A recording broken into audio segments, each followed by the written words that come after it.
Hi, folks. Welcome to Peace at Home Parenting.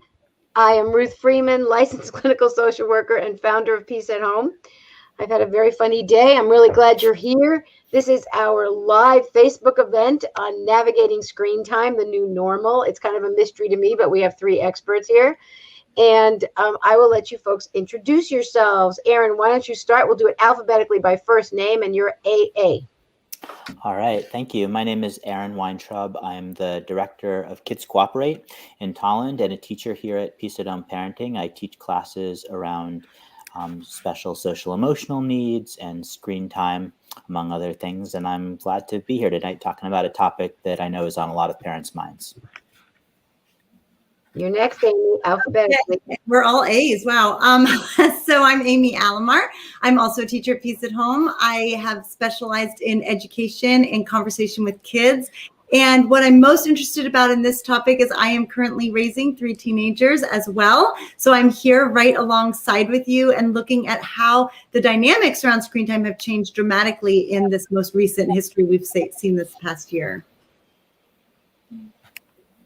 Hello. Yes. Hello, everybody. My name is Cloud-Ingram. I am a licensed master social worker and a certified school social worker, and also a Peace at Home parenting teacher.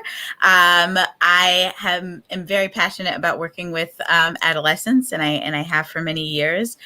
So I'm really excited to hear any questions that you have, and hopefully provide you with some good tips and tricks. So one of the things I keep hearing from parents, and I hope you all will have some thoughts about this, is that their teenagers, there's 2 things. Well, their teenagers won't come out of their rooms. Like they have to make deals for them to like come to the dinner table, whatever. And along with that, and this might be a separate question, it appears that some kids are actually getting nervous about going out in public. Like they're more nervous about, there's more anxiety in kids and teenagers about the pandemic than in the adults. And I don't know if those are related or different, but could someone or all of you just think about, what does it mean I can't get my kid out of my room? How does that work? Any thoughts about it? Well, I think, kids today don't have nearly the privacy that they had even just a few months ago. And that was already less privacy than they had 10, 15 years ago. So we are with them so much, especially now. But even over the past 10 years, we've seen a dramatic shift in how much time parents spend with kids. And they need privacy, especially the tweens and teens. They really need time to process stuff on their own. And I know that when they're right next to you and texting, it's really tempting. And I fall victim to that too, like looking at it and wanting to know. But actually, we don't need to know. It's not good for us to know everything. And it's really healthy for them to be in their rooms and processing this stuff with their friends. You may have rules where technology maybe comes out at night so that they have better sleep habits. That's a good tactic to take. But I would encourage privacy right now. And online is one of the few places you can get some privacy. Any other thoughts? When I think about this, I think about 3 main things, child content and context, and child being the first one, which is that you know your child. And so whether they're coming out of their room more or less than they would be normally is more of an issue maybe than whether they're spending a lot of their time in the room. Teenagers just have probably never wanted to spend time with their parents coming out of their rooms if they could. The other thing that I want to make is, just being careful about that link between screen time and more anxiety and more isolation, because we know that we're certainly in a mental health crisis among adolescents and teenagers, but the connection to screen time is not as clear cut. And I'm a parent of 3 kids, and one of mine has had a new anxiety about going out after the pandemic started. But for him, the solution was screen time, not the problem. Getting him a phone gave him the confidence to go out and to be away from us when suddenly he didn't feel that anymore. So while there's a link between screen time and anxiety, it's not a causal link necessarily. Wow. Yeah. Yeah. Autumn, do you have anything to add? Yeah, Erin, I'm really glad that you shared that, because what that reminded me of is kind of the conversations that we have with our teens about just screen time and the internet in general. As parents, in our head a lot of the time are all of the negative things and the fears about what they can get into. And certainly those are real, and we want to be able to prepare them for that. But sometimes in doing so, while our intent is good, we can focus so much on the negative. And then with adolescents, they're smart, they're spending more time outside of the community, and they might feel, or they might even say to you, well, that's not true, or there's this great game that I play, or there's a lot of like awesome information on the internet, and that's also true. So I think making sure that even when you're presenting some of your concerns about screen time or internet or use specifically of social media, that you're able to really talk about all the wonderful pros and benefits of the internet, because they are there, with the negative. And what I find is with adolescents, that helps them be able to properly kind of like problem solve and weigh risks, but it also makes it more likely that they're going to listen to you, because they feel like you're being honest and you're not just giving them this one-sided story or part about internet use. So and the parents I've been working with, I mean, the kids literally wouldn't come out of their rooms all day, for example. Like I'm giving you some extreme examples, but in my mind, and I totally appreciate what each of you have said about this. It certainly puts me at more ease, because I definitely have all the attitude you just described, and I think it's partly a generational thing. But in my mind, I would want, if I had kids right now, I would want there to be screen-free periods of the day that we just all negotiate as a family. So we would just say, look, screens start at this hour, or let's make sure that certainly for dinner we have 45 minutes of no screen time. Maybe at lunchtime we want to have a no screen time. Maybe we want to have a screen-free zone, although this is kind of hard, right now, because everybody's all over the place in the house. And even, what I've heard from a lot of parents is that kids who used to do physical activity are not even going outdoors. And now I want to know, is it irrational? Because I've said to parents, look, make a deal with them by this hour, negotiate with them. So by 4 o'clock or by 5 o'clock, you need to have been outside for 30 minutes, or you need to have done something physical for 30 minutes or whatever. And this is something you negotiate as a family. But I don't feel comfortable with kids literally on screens from the moment they wake up until the moment they go to sleep. And I assume that the negotiation happens as a family and it gets adjusted each week. You can check in each week. How did this plan go? Let's adjust it, whatever. Do you guys have any thoughts about any of that? Yeah, I think you're right. Having a screen-free zone is really key. And the point of it isn't that we're screen-free, it's that we're engaging, right? So even if there were a phone out, we're checking the family calendar, or we're watching something together, right? But it's an engagement time, and that's what you really want to focus on. You want to look at the quality of the time on the screen. Nobody should be on the screen all day long, because your eyes will hurt and you'll have headaches and you will be sedentary. And so we had that in our family. One of our children really likes team sports and is very active on team sports, but doesn't care to do solitary sports, which we've all the rest of us have leaned toward during the pandemic. So we found some online workout programs, right? So you can use that to your advantage, right? You're combating the sedentary issue if you're watching a workout video that's interesting.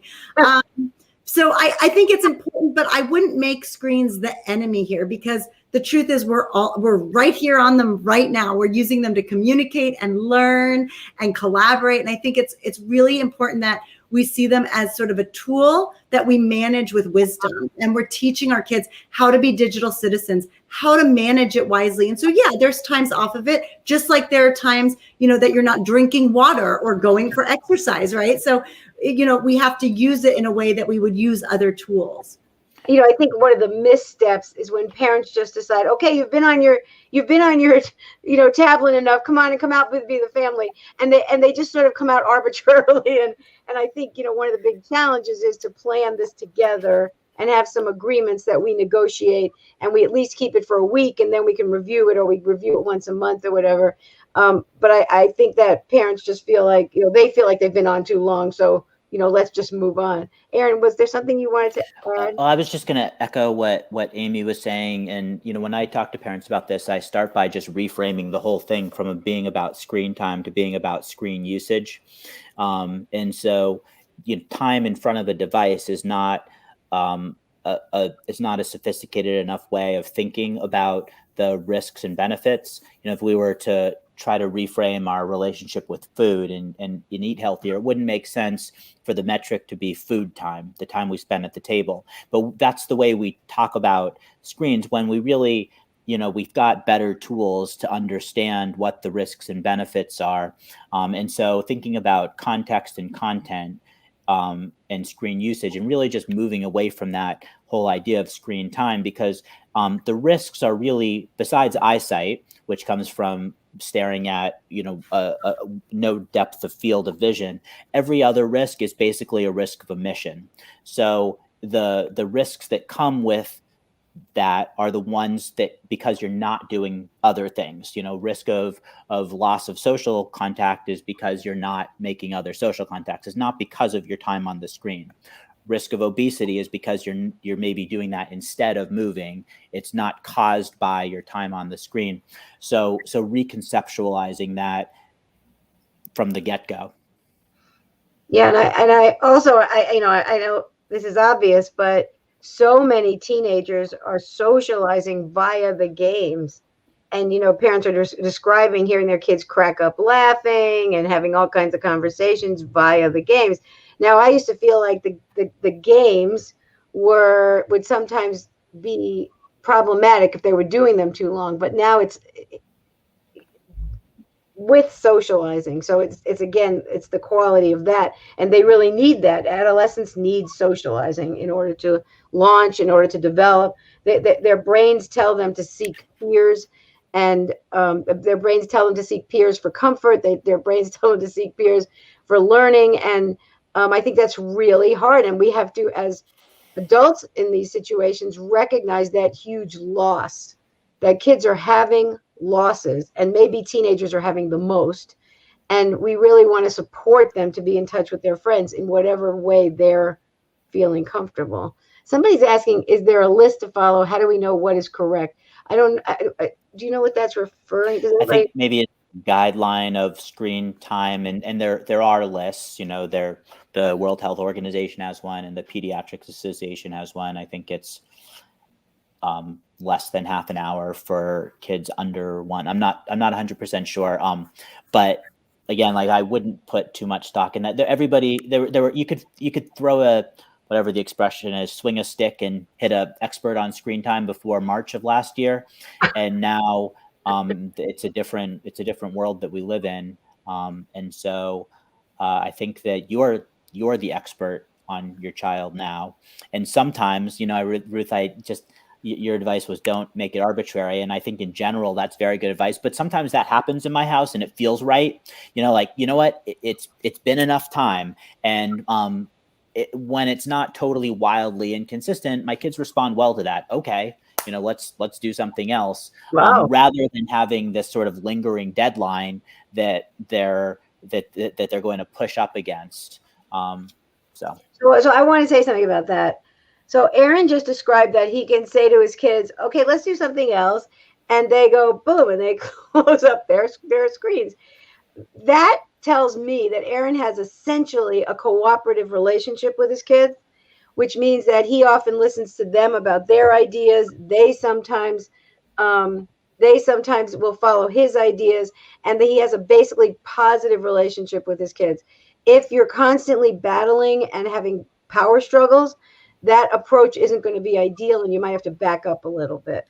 Ruth, if we want to ask, people who are watching right now, what are the problems that, they're experiencing? Because what Aaron's describing is, like you say, not every household is going to have that. Egg timers don't always work for everyone, right? So you may have to have a negotiated process. Like, instead of, okay, we're shutting it, what level are you going to get to in your game? Or will you be ready by dinner, or whatever it is?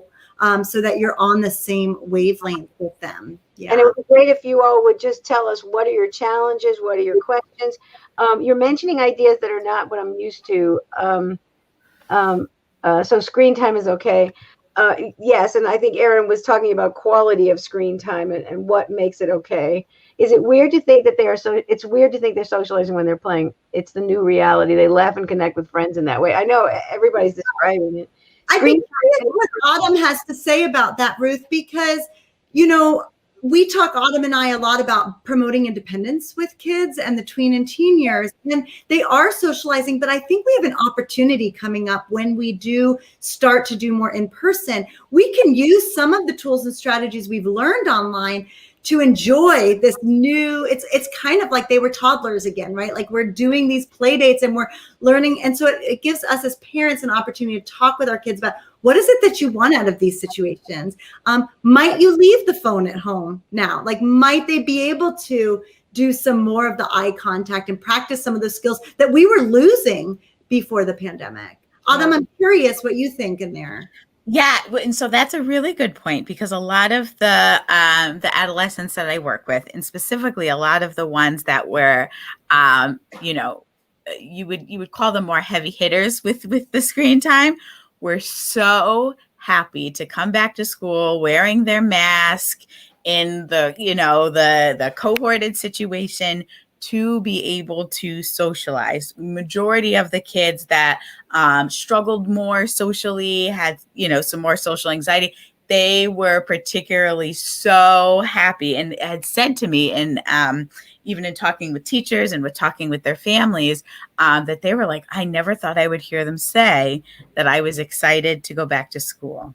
So I do think that a possible benefit of going through everything that we've been through this year with the pandemic is that connection to people, having all that missed time for adolescents in particular, because developmentally that's what they're driven to do. Even ones that tend to maybe be more introverted or isolate a bit more, that they are like craving this communication and this connection, and that's a really good thing. So I think what something that I've seen is the use of, particularly with video games, especially with a lot of the adolescent boys, but really using that not even so much to play the game, but to be able to connect. Yeah. Well, definitely. and I run social groups, groups of children talking to each other, and so what I found is that it's not just a either or situation. There's new skills that are emerging. I mentioned eye contact, but how does eye contact work when you have a screen full of 12 boxes? What are the new social norms that are emerging? The four of us are on here because we were able to adapt our businesses to an online model and survive, and other people were not able to do that.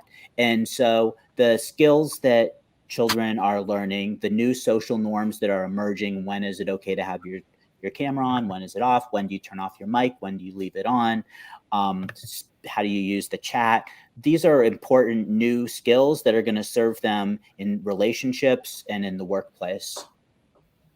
We have a question about screen time with other languages helpful. And I don't know if you guys know this, but I think that I think that it's an opportunity to learn something new. Kids, watching screen time in a different language is obviously, I think, just one of those opportunities to learn. But I think the way kids really have to learn a language is through interaction. Do you guys know anything about this? I know generally that the best way, or the way human beings are innately to learn language, yes, is through conversation and not the grammatical way that we learn it. What I mean? If you're studying a language in school. Right. But and also this is a mom of a young child, and I just want to say that in general they're saying 90 minutes for children under 5, no more than 90 minutes a day. And I want to share with you something. This is, I don't know if you can see it, but this is a little choice sheet for kids. Can you guys see it? And you see there's the little screen times on the bottom. And This is actually like a planning document for children. If you guys are interested in this, email me at info@peaceathomeparenting.com. This is a little choice sheet that one of our teachers created for young children. And so there's like 2 screen times on it. And then there's book time, there's coloring time, there's block time. And when kids have downtime, you can say to them, so you have some time on your own. Which of these do you want to do? You've got 2 screen times. Do you want to save them till after lunch, or do you want to use your screen times now? And they can circle what they want to do. They can put an X when they finished it. And it's actually a way to structure very young children. And I think parents of young children are thinking about this issue of screen time and getting them on and off, and that challenge. And that's, I mean, that model, if you're really thinking about screen time, something like that is helpful. But as kids get older and you can focus more on what they're doing on the screens, something like what the planning tool Ruth used could be modified to have, this is creative time, but you can be creative on a screen. This is social. We want you to connect with a friend or family. That can happen on a screen too. Remember, a screen is just a piece of black glass and plastic. What comes through it are the choices that you have to make about software, and that comes with other issues around monitoring and your involvement in making sure that they're doing what they're saying. But those issues were there before. I remember, if you send your child up to their room and tell them to read a book, they could have chosen to do something else before there were screens as well. So some of the specific issues may be new, but the problem is ancient. And I just, somebody was saying they were surprised about 90 minutes of screen time a day for young children. They were saying that that's a max, but also it's what Erin said, your child. For some kids, 3 sessions of 30 minutes are going to be fine. For some kids, 90 minutes is too long when they're 3 or 4 years old. It's going to be, you can see that they become different, they change. So it's really knowing your child and figuring out the time that's optimal for them in terms of young children. My kids, especially if gaming, they can't get off the game, even though you say dinner's ready. How do you respect these rules that the gaming area has versus that the dinner's ready? How do we plan together for that? Yeah. So that's a really good question. And one of the things I wanted to throw out is in terms of like looking at usage, something to kind of assess is how much is the time on the screen interfering with basic things that have to get done. For some kids, it's really not a problem. They're able, like Ruth, like you were saying, right? They can use it, kind of appropriately and independently without too much, prompting of when they can use it and when they need to get off of it. But that's not true for every child. And so one of the things that might be helpful to kind of think about is what parts of the day might it be best or work out best for them and work out best for the family for them to be on the screen, and how are they having access to it? That's another thing. So oftentimes now there tends to be like continued access to tablets and phones and video games, or they might be in the room all the time. And that kind of, in a way, though they're on it, kind of can diminish your ability to make that valuable. And so something that can be really helpful is having whatever electronic device it is, have that be something that they earn, or have it be something in an area that where the whole family is around, or that the whole family can kind of have access to. So then that way it's easier to be able to have them transition on and off. Whereas if it's everything they have is in their bedroom and they go to their bedroom, that can cause issues with you when you call them down for dinner and you need them to come down, or when you need them to go to bed, or when you need them to get up and get ready for school in the morning. We actually have a great contract about phones, but it relates to all of this. And again, the email is info@peaceathomeparenting.com. We can send you that contract. But one of the aspects of the agreement is when I ask you to get off, you get off within this period of time. That's part of earning this technology. But at the same time, there's this logic to the games and the levels and all that. So you want to negotiate that with kids in advance and say, how much time in advance do you need from me so that you can finish up that level or get done with that. So it's a respectful, collaborative decision making, but we still keep our agreements. And you have to keep your agreements in order to have the privilege of this, whatever the device is. Amy, you were going to say something, I think. Well, yeah. So, I mean, at the heart of all of my research is conversation, right? And so I would say if you're ever having behavior issues, it goes back to a conversation with your kids. And the more ownership your kids have, and very young children can have ownership over decisions, the more ownership they have, the more likely they are to follow through. So that means a conversation about what the issue is. Okay, the issue is you're not coming when, it's time for dinner, and family time is important to me at dinner. But the consequence is something that they can help kind of define with you.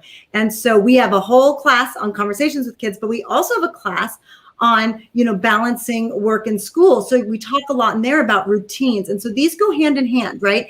You need routines, you need buy-in from your kids, and they have to be part of the conversation of building those routines. So all these contracts that Ruth mentions and everything that Autumn said about sort of negotiating when and how it will work, all of that comes through a conversation with your kids and really listening. Conversation is not just like, but I want to say something. It's what are you saying, repeating it, validating it, and understanding it, and then trying it their way. So the issue may be, you know what, on Tuesday nights, there's a tournament I really want to be in. And so, something's got to give, right? Maybe we do dessert together, right? Or something like that. So just kind of talking through and finding out where the pain point is. Most kids, even from about 3 years old, can really talk about what the issue is where you're struggling when you identify. And it's okay for you to be the parent and say, I'm not happy with the way things are going, but then open up the conversation for how we're going to solve it. And Amy, can you just mention, you mentioned some classes, but will you say the names of them so we can post them for parents? We have School Success, Inspire, Motivation, and that one talks a lot about the work and schooling from home, and so where to carve out that time. And then we have Build Extraordinary Relationships Through Daily Conversation. Those two, I think, are very relevant. Autumn and I both teach classes. I don't remember the exact name, but it's like Promoting Independence in Tweens and Teens. Yeah. What I want to say in response to the comment earlier too is that sometimes there's actual digital addiction going on, and when that happens, it's not your lack of ability to communicate with your child well. It's not a personality flaw in them, and the software itself, some of the software that's being created is being designed by neuropsychologists and people who are working to keep your child engaged and addicted to the software that they're using. If I have one thing that keeps me up about all of this is not how much time my child spends on his tablet. It's that like all of the brain drain that's happening because all of the best and brightest minds right now are going into software companies to keep your kid playing Fortnite for an extra 50 seconds a day instead of solving world problems. So don't let your child go into software design. So we're talking about consequences here, and several parents are saying it's hard to figure out consequences. I want to go back to what Amy said. My experience is one of the most interesting things you can do is say to a kid, so listen, I see that we get into these conflicts when I ask you to get off your screen. Do you have any ideas about what consequences will help you remember to cooperate? And it's really funny because my experience is that kids come up with these really strict consequences, and you'll be surprised. But mostly, I think particularly with adolescents, but school-age kids as well, even little kids, if you just have a conversation about, look, our goal is for you to be able to have the privilege of using your stuff. That's really important to you. And I need for you to keep your agreement that when it's time to get off, you'll get off. How can we get there? And one way is to just ask about consequences, but it isn't just about consequences. It's understanding what Amy pointed out, what they're experiencing, what gets in your way of getting off the computer. Like, what's the problem? And together we're going to collaborate to get to a solution. And we're both going to kind of brainstorm solutions and think about how effective they're going to be, rather than I'm going to find the magic bullet that's going to make you suffer enough to do what I want, because it doesn't work. The research is very clear about this. Making kids suffer or just coming up with punishment doesn't improve behavior. And really, even these consequences are not the magic bullet. The conversation is the magic bullet. And knowing how to listen and care and be interested. I just saw some research from the Search Institute that said a lot of people are talking about academic loss right now, but what kids really need is compassionate listening. And that's really your biggest job as a parent, is learning to be compassionate towards yourself, first of all, because a lot of us are being very hard on ourselves because we're on the screens and, we're not straightening up the house and we're not cooking the healthiest food. And being compassionate to yourself first, but compassionately listening to your kids. That's going to be your best protective factor in this difficult time, not getting them off screens. Yeah. Ruth, you brought up a really good point, and I just wanted to emphasize again what you mentioned about consequences not being effective, because I know that's a go-to for a lot of people in schools, for a lot of families, and a lot of times the response I get back from was, well, if I do this, or when I yell the third time, they listen. And so what I want to say about that is, sometimes in that moment it might stop whatever the child is doing, but I want you to take some time and think about how long is it until the next time you find yourself back with the child doing the same thing again, and you have to yell a third time, a fourth time, a fifth time. So that's I think it's important to kind of point out that difference, that sometimes, yes, that consequence might kind of stop it in that very moment, but long term, the research shows that it doesn't create change. And it's likely that, a minute later, a few hours later, the next day, you'll find yourself kind of like feeling like, oh my gosh, this is deja vu. Why am I doing this again?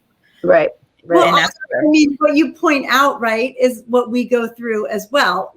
If I keep sending emails without proofreading them for work, that's going to be an issue. And, my boss could get upset with me and frustrated with me, or I can actually figure out what the problem is. Oh, I'm not communicating well, and I need to step back. And it's a very simple fix. But until I see the issue, I don't know what to do about it. So, if you think about it, you just have to really be in on the conversation about what the issue is and coming up with that consequence. It's not easy to come up with them, but just know that the end all, they're not the end all be all.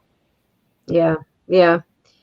I want to see if there's any last questions, or so a short consequence can work. So mild consequences can be useful at times, but they're not what produces exactly what Autumn said. The research is very clear that consequences are not what produce long-term behavior changes. And in fact, it's kind of the opposite. One of the things that helps is when parents bring attention to the opposite of the misbehavior. So if your child does get off their computer when you ask, then you want to show up and bring attention to it, because kids are built to seek your attention. So typically what happens when kids cooperate, parents just say, okay, that's what they're supposed to do, and they carry on. But in fact, it's the opposite. It's getting really excited when they're responsible and doing what you want.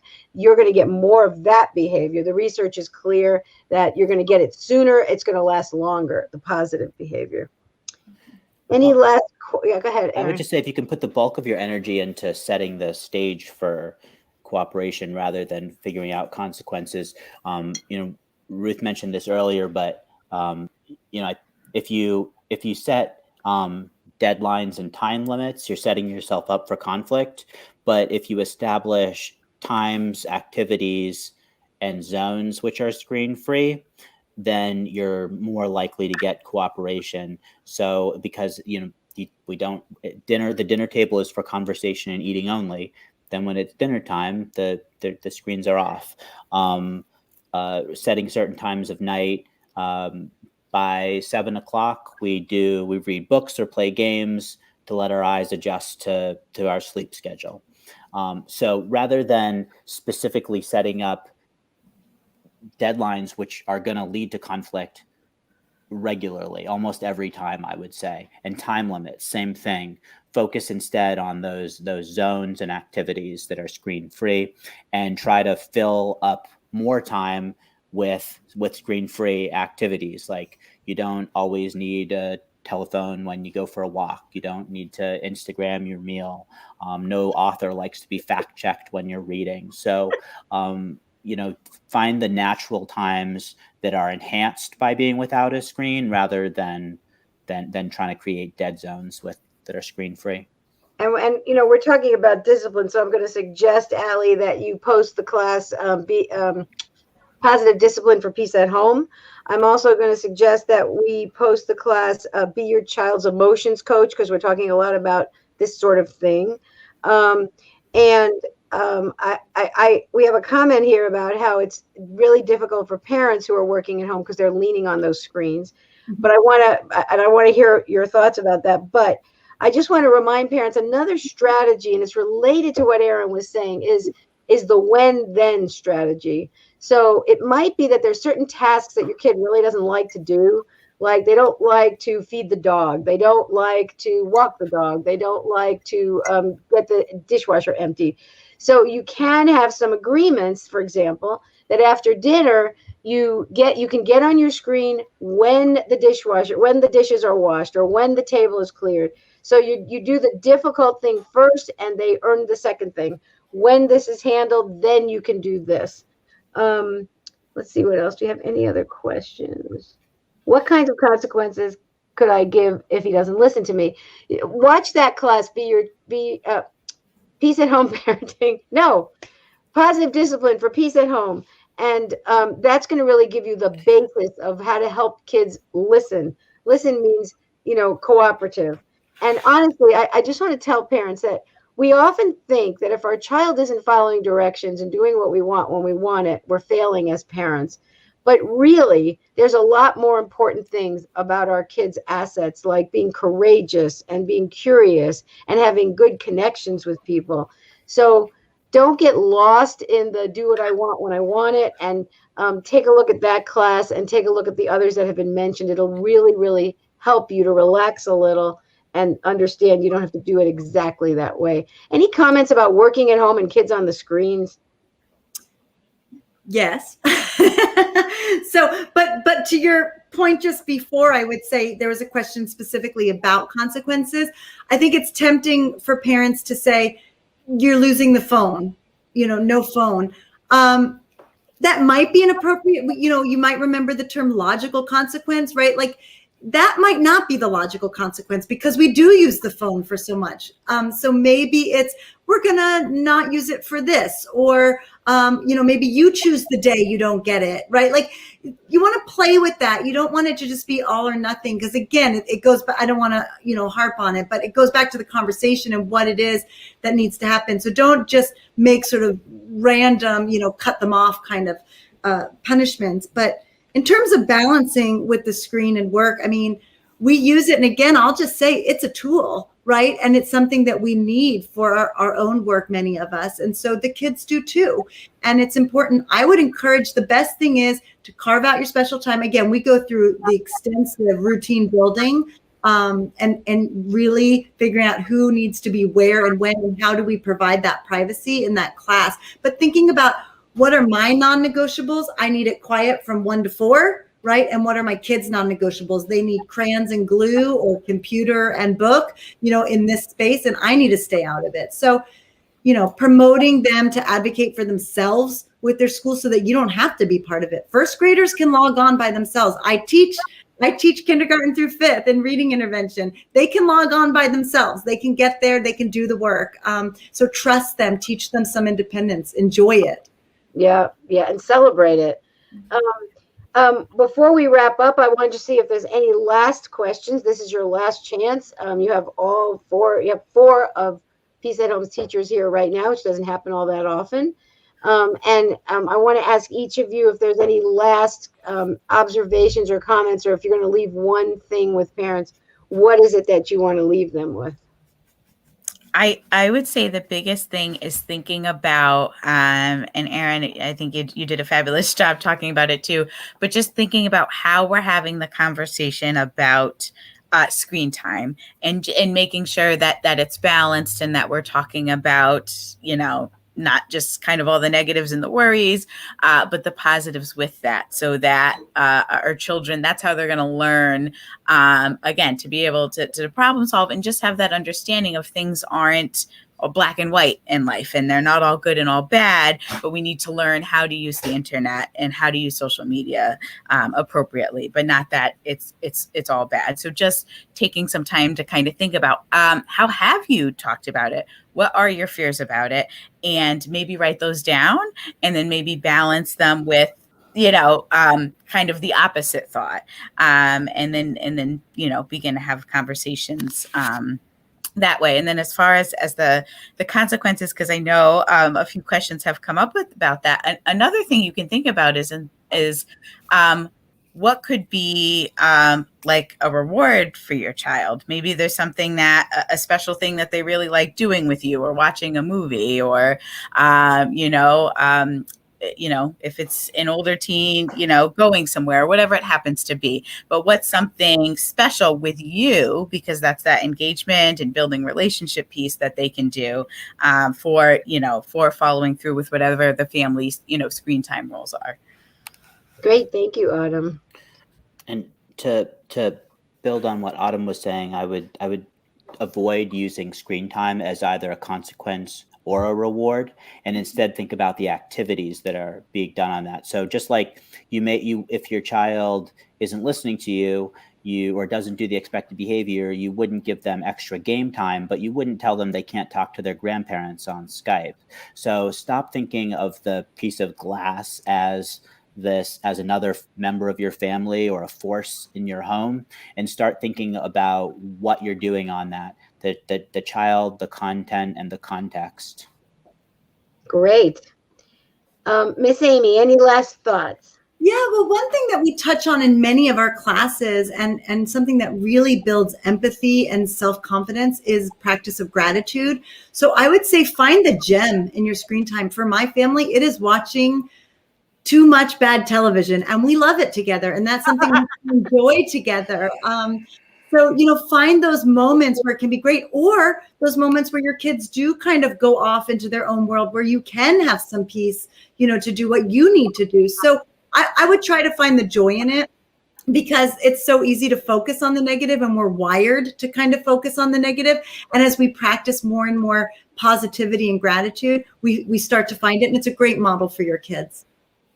Well, I'm very grateful for all of you. Thank you very much for coming together this evening, talking about this very pressing issue. We have actually an early childhood educator who I know very well saying it also helps if there are wonderful choices and plenty of awe for kids to experience away from screen time, rather than just not shutting it down, but where are we going as we shut it down? And I think, Erin kind of highlighted that. I want to remind everybody that our website is peaceathomeparenting.com. And hi, Wyndham School Readiness. Thanks for being here. You can reach us anytime at info@peaceathomeparenting.com.